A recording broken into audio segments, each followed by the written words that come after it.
नमस्कार, मी श्रीकांत उमरीकर. आपण पाहतात अनालायझर लोकनीती.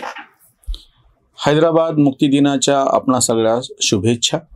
हैदराबाद मुक्ती दिन हा शब्द मी का वापरतोय असं काही जणांना आश्चर्य वाटेल. विशेषतः मराठवाड्यातले जे नसलेले असे जे सगळे मराठी लोक आहेत त्यांना फारशी ह्या विषयाची माहिती नाही.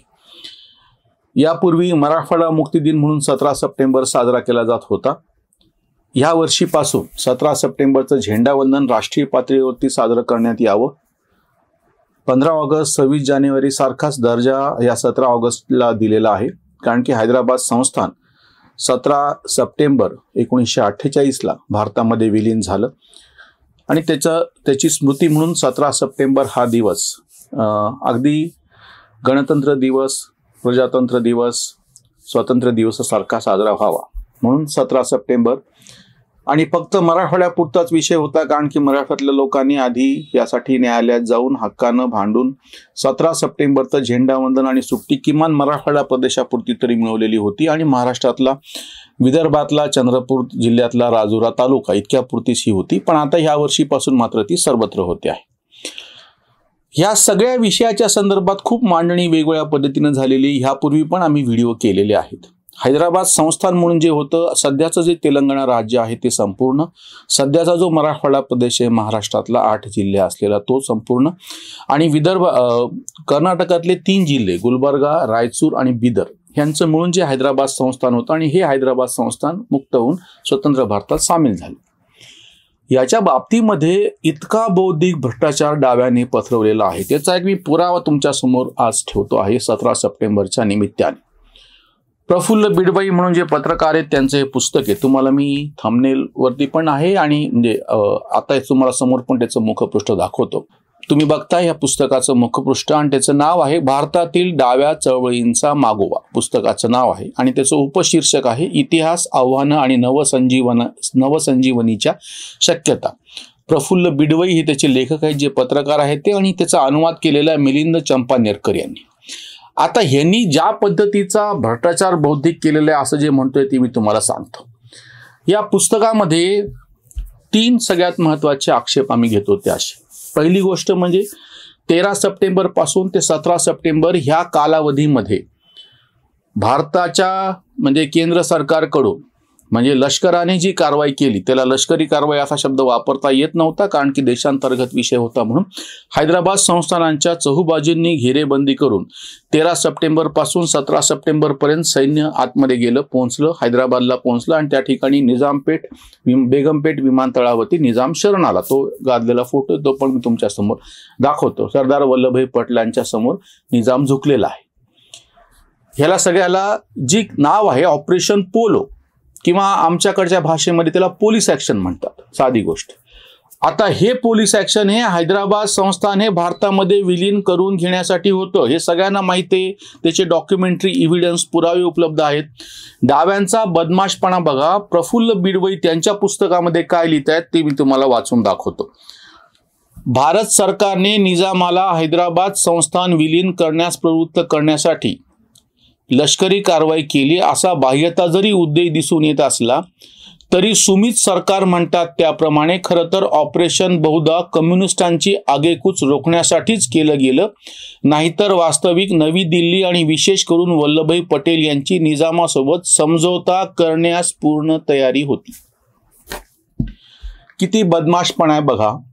तेलंगणातल्या 2 जिल्ह्यांमध्ये जो उठाव शेतकऱ्यांनी केलेला होता त्या संदर्भामध्ये, म्हणजे तेलंगणातल्या शेतकऱ्यांचा जो काही उठाव, त्यांच्या म्हणजे जमिनीच्या विरोधामध्ये, जमिनीचं वाटप सगळ्यांना झालं पाहिजे आणि ह्या निमित्ताने तेलंगणातला तो कम्युनिस्टांचा उठाव म्हणून जो ओळखला जातो तो फक्त 1.5-2 म्हणजे जेमतेम त्याची व्याप्ती 1.5-2 जिल्ह्यापुरती होती तेलंगणातल्या.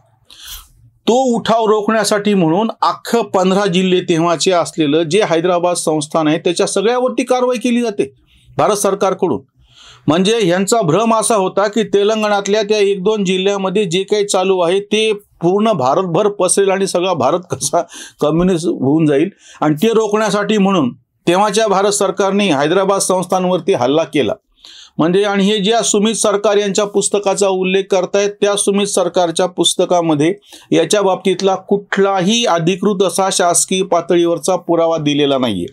म्हणजे समजा तेव्हाचे गृह मंत्रालयातले जे कागदपत्र आहेत की जे असं सांगतायत की आपल्याला हा उठाव दडपून टाकायचा आहे, किंवा गृहमंत्री वल्लभभाई पटेल यांनी पाठवलेली पत्र आहेत, कन्हैयालाल मुंशी यांनी हैदराबाद मुक्तीसंग्रामाच्या संदर्भातला सगळा पत्रव्यवहार 1818 खंड वल्लभभाई पटेलचा आणि त्यांचा हे आता प्रसिद्ध केलेले त्याचे सगळे कागदपत्र आहेत. मी जिथून हा व्हिडिओ करतो आहे छत्रपती संभाजीनगरमध्ये स्वामी रामानंद तीर्थ संशोधन संस्थेमध्ये याच्याशी संबंधित 5-10 हजार कागदपत्र सगळे पुरावे हैदराबाद मुक्तीसंग्रामाच्या काळातले पत्रव्यवहाराची उपलब्ध आहेत. तरी हे बदमाशपणा करून एका पुस्तकाचा संदर्भ देतात सुमित सरकारच्या, सुमित सरकार कुठलाच आधार न घेता असं सांगतात.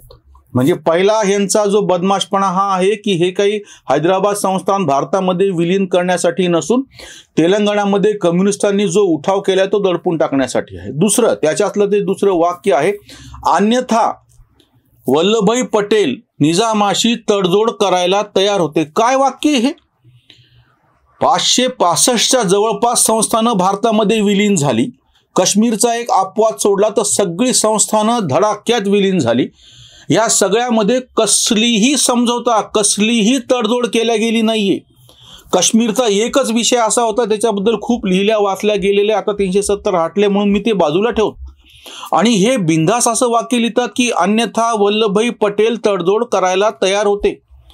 हा बदमाशपणा आहे. मला कोणीही कसलाही पुरावा द्या, कुठल्याही अभ्यासकांनी आता या विषयावरती मोठ्या प्रमाणात अभ्यास चालू आहे, यांनी सगळ्यांनी मला कुठूनही असा कागदपत्र आणून द्या की वल्लभभाई पटेल निजामाशी तडजोड करायला तयार होते. सतत 12 वर्ष स्वामी रामानंद तीर्थांच्या नेतृत्वाखाली स्टेट काँग्रेसने इतका प्रखर लढा दिला, इतक्या प्रचंड प्रमाणामध्ये जनतेचा सगळा उठाव झाला, इतक्या मोठ्या प्रमाणामध्ये लोक त्यांच्या विरोधामध्ये होते. आणि त्याचाच पुरावा म्हणजे 13 सप्टेंबरला जेव्हा सैन्य, भारताचं सैन्य हे हैदराबाद संस्थानमध्ये घुसलं, कुठेही त्याला विरोध झाला नाही. उलट त्या सैन्याचं लोकांनी जागोजागी स्वागत केलं. कितीतरी असे तुम्हाला मी आत्मचरित्रातले लोकांचे पुरावे देतो की भारतीय सैन्य जेव्हा रणगाडी घेऊन चाललेलं होतं तेव्हा लोक त्यांच्यावरती फुलं उधळत होते या संस्थांमध्ये.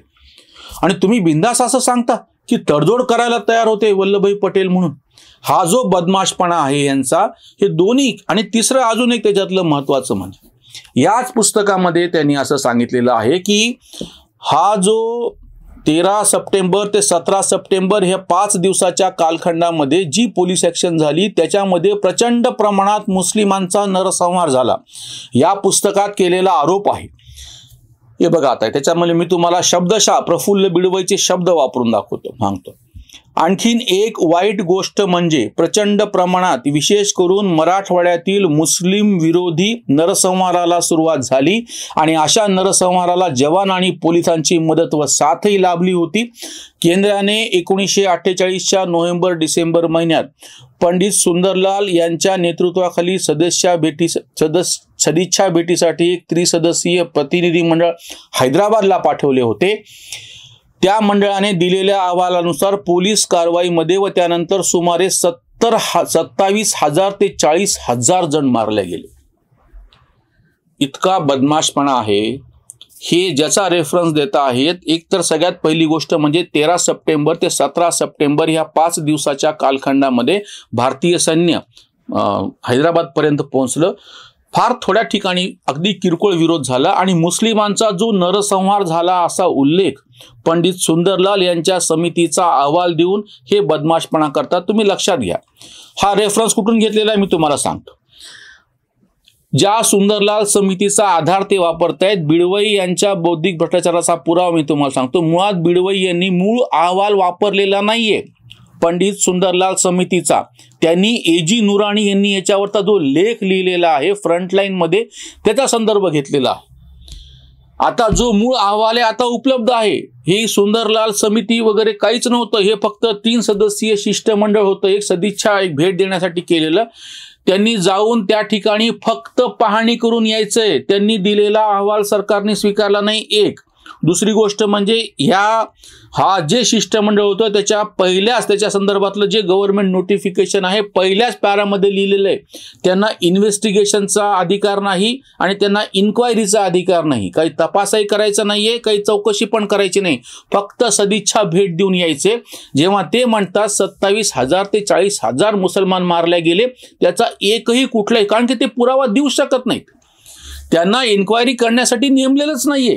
असा जो अहवाल आहे पंडित सुंदर, अहवाल पण नाहीये त्यांचा, एक छोटासा काय म्हणता येईल त्याला रिपोर्ट म्हणूयात आपण, संक्षिप्त असं त्यांनी ते सादर केलं सरकारकडे. सरकारने ते स्वीकारायचा मुद्दाच नव्हता काही.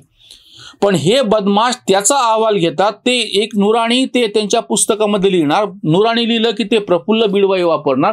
प्रफुल्ल बिडवाई लिहिलं की मिलिंद चंपानेरकर त्याचा अनुवाद करणार.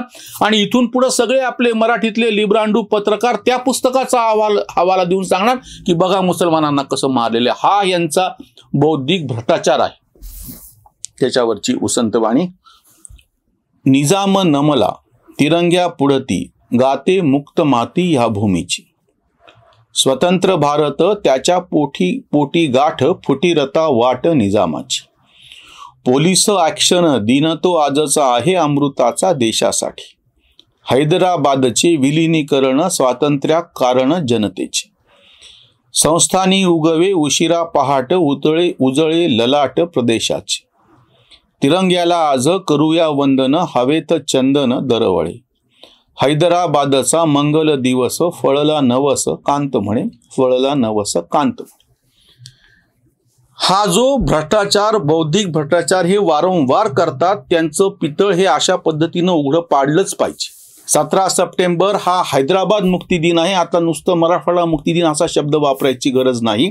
हे संपूर्ण संस्थान मुक्त झालेलं आहे, मुक्त झालं आणि भारतामध्ये विलीन झालेलं आहे. याच्या संदर्भातले सगळे कागदपत्र फार मोठ्या प्रमाणामध्ये आता उपलब्ध आहेत. अधिकृत असं लिखाण सुद्धा उपलब्ध आहे.